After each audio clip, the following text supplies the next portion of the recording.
Good morning students. तो आज की इस वीडियो में हम बात कर रहे हैं चैप्टर 9 हेरिडिटी एंड एवोल्यूशन, जो है क्लास 10th के लिए एनसीईआरटी की बुक से। चलिए तो स्टार्ट करते हैं। हेरिडिटी वाला पार्ट क्या होता है, हेरिडिटी, इसको समझेंगे।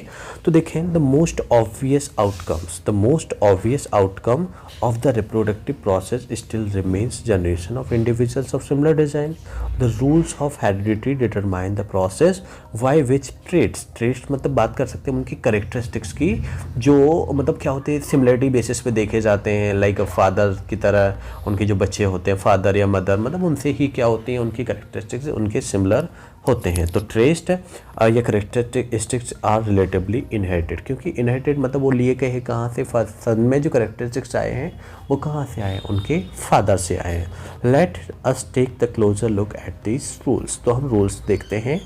Inherited traits, okay, inherited. तो ट्रेड्स की बात करें तो ट्रेड्स क्या होते हैं, दो तरीके के होते हैं। ओके, यहाँ पे बात की गई सीधा इनहेरिटेड ट्रेड्स की। इनहेरिटेड ट्रेड्स वो ट्रेड्स होते हैं, वो करेक्टरिस्टिक्स होते हैं जो कहाँ पे हमें अपने मदर फादर से, मतलब जनरेशन्स के थ्रू मिलते हैं, मतलब डीएनए के थ्रू मिलते हैं। और कुछ करेक्टरिस्टिक्स ऐसे भी होते हैं जो हम कहाँ से, इन्वायरमेंट से गेन करते हैं। लाइक मसल्स गेन करना किस तरह का, इनहेरिटेड नहीं है वो। इनहेरिटेड वो आपको जनरेशन से नहीं मिला है, वो आपने खुद ने गेन किया है अपनी कैपेबिलिटी के बेसिस पे।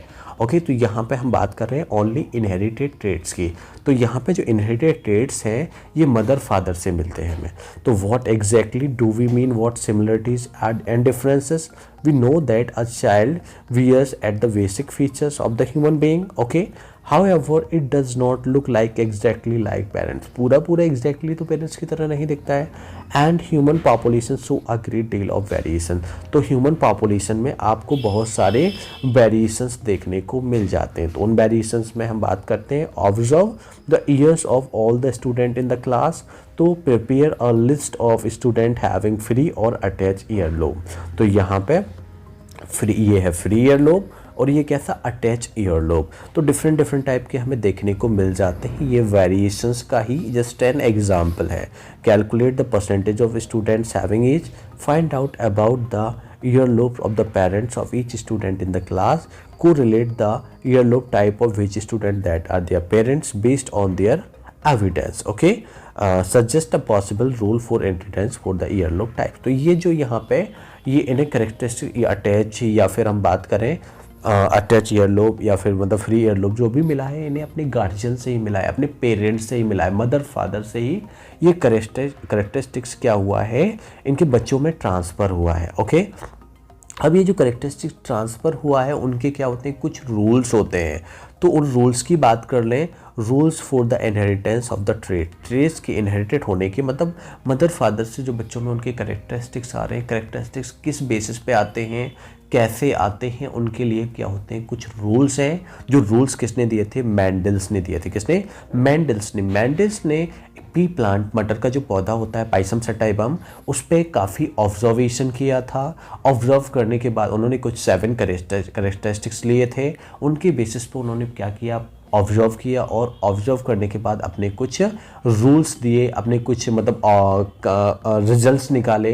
इसीलिए उनको बोला जाता है father of genetics. Okay, father of genetics किसको बोला जाता है, मैंडल को बोला जाता है, क्योंकि यहाँ पे जो जेनेटिक्स है यानी इनहेरिटेंस है, करेक्टरिस्टिक्स ट्रांसफ़र हो रहे हैं, इसके बारे में सब कुछ किसने बताया, मैंडल्स ने बताया। The rule for inheritance such traits in human being are related that fact that both the father and mother contribute is practically equal amount of genetic material to the child.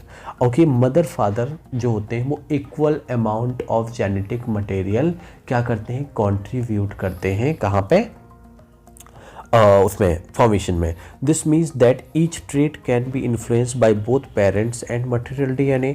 तो ये दोनों से affected होगा, parents से भी और maternal से भी, यानी मदर से भी और फादर से भी, दोनों से 50-50% इन्फ्लुएंस होगा। क्यों, क्योंकि दोनों से ही जो डीएनए आ रहा है वो कैसा आ रहा है, इक्वल अमाउंट में आ रहा है, मतलब दोनों से 50-50% अमाउंट में आ रहा है। दस फॉर ईच ट्रेट मतलब characteristics, there will be two variations in each child. Okay, two versions of each child. What will then the trait seen in the child be? तो Mendel worked on the main rules for such inheritance, and it interesting to look at the some experiment from more than a century ago.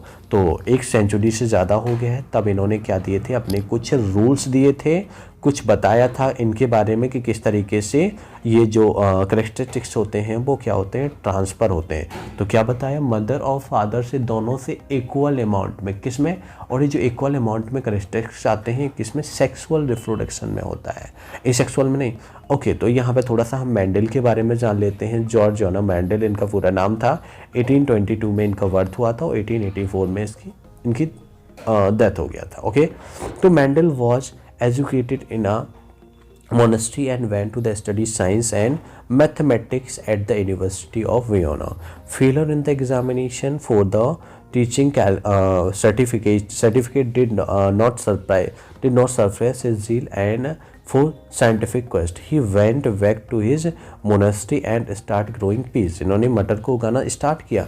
Many other had studies the inheritance of traits in peas and other organisms earlier, but Mendel blended his knowledge of science and mathematics and was the first one to keep count of individual exhibiting the particular trait in each generation. तो इन्होंने हर generation में P plant को study किया कि किस तरह से characteristics में चेंजेस आ रहे हैं, किस तरह से ये क्या कर रहे हैं, रिप्रोडक्शन कर रहे हैं. This help him to arrive the law of inheritance that we have discuss the main text. तो यहाँ से आया लॉ ऑफ इनहेरिटेंस कि यहाँ पे किस तरह से करेक्टरिस्टिक्स का क्या होता है, ट्रांसफ़र होता है. ओके, तो मेंडल की बात करें तो Mendel used a number of contrasting visible characteristics of garden pea. Round P कैसा ले लिया, राउंड और रिंकल्ड ले लिया, सीड और टॉल और शॉर्ट प्लांट ले लिया. ओके, तो ये क्या है, डोमिनेंट और रिसेसिव. अगर इसमें बात करें राउंड, ओके, राउंड तो ये कैसा है, डोमिनेंट है. अगर बात करें रिंकल्ड तो ये कैसा है, रिसेसिव करेक्टर है. ओके, डोमिनेंट और रिसेसिव करेक्टर क्या होते हैं. अगर बात करें डोमिनेंट मतलब जो उस जनरेशन में हमें नज़र आते हैं वो क्या होते हैं, डोमिनेंट. और रिसेसिव मतलब उनमें जो करेक्टरिस्टिक्स होता है लेकिन वो छुपा हुआ होता है. ओके, जो जीन्स होते हैं, जीन्स प्रेजेंट होंगे लेकिन वो नज़र नहीं आएंगे इस जनरेशन में. इसके बारे में डिटेल्स में अभी आपको मैं आगे एक्सप्लेन करता हूँ. Tall short. ओके, टॉल और शॉर्ट ये क्या है, टॉल डोमिनेंट और शॉर्ट कैसा है, रिसेसिव जीन है. वाइट वॉयलेट तो वाइट कैसा, डोमिनेंट है और वॉयलेट कैसा, recessive flower. And so on he took pea plant with different characteristics.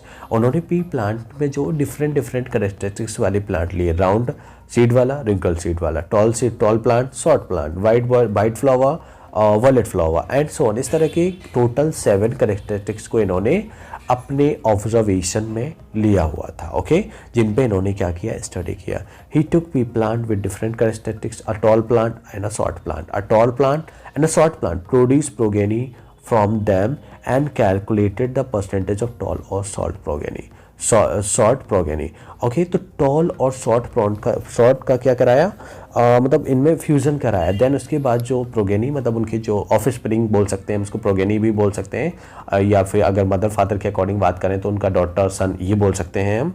Okay, in the first place there were no halfway characteristics in the first generation on F1 progeny, यानी F1 generation बोलेंगे. मतलब जो first fusion हुआ उसको हम F1 progeny या फिर बोल सकते हैं F1 generation. No medium height plants, यहाँ पे कोई मीडियम हाइट्स वाले प्लांट्स नहीं मिले. ऑल प्लांट्स वर टॉल, सारे के सारे प्लांट्स कैसे थे, टॉल. देखो, टॉल प्लांट और शॉर्ट प्लांट दोनों की बिटवीन क्या करते, फ्यूजन कराया. तो यहाँ पे जितने भी प्लांट्स मिले वहाँ पे सारे के सारे प्लांट कैसे थे, tall. This mean that only one of the parent traits were seen. और यहाँ पे क्या, ओनली वन पेरेंट्स का ट्रेट देखने को मिला. शॉर्ट तो हमें देखने को मिला, not some mixture of the two. So the next question was where were tall plant in the F1 generation exactly the same and the tall plant of the progeny generation. Mendel experiment test this by getting both the parental and plant and these F1 tall plant and reproduced by self pollination. फिर उसके बाद उन्होंने क्या कराया, दूसरे part में self pollination कराया. तो the progeny of the parent plants are on the force of course all tall. However the second generation F2 की बात करें, F2 प्रोगेनी में, तो F1 tall plants are not tall. Okay, जो जितने भी टॉल प्लांट्स थे वो टॉल नहीं थे. Instead 1/4 of them are short and this indicate that both tallness और shortness both tallness and tall plant of the parents with progeny F1 tall plants are not all tall, सभी tall नहीं थे, instead 1/4 of them are short, 1/4 उनमें जिससे कैसे थे, short थे. This indicate that both the tallness and shortness traits were inherited from in first generation F1 plant. तो ये जो आया है वो कहाँ से आया, F1 plant से ही तो आया है. But only the tallness trait were expressed, लेकिन क्या only tall traits क्या express हुआ था. Thus 2 copies of the traits are inherited exact each sexually reproduced organism. These two may be identical or may be different depending on the parent percentage. A pattern of inheritance can be worked out of this assumption.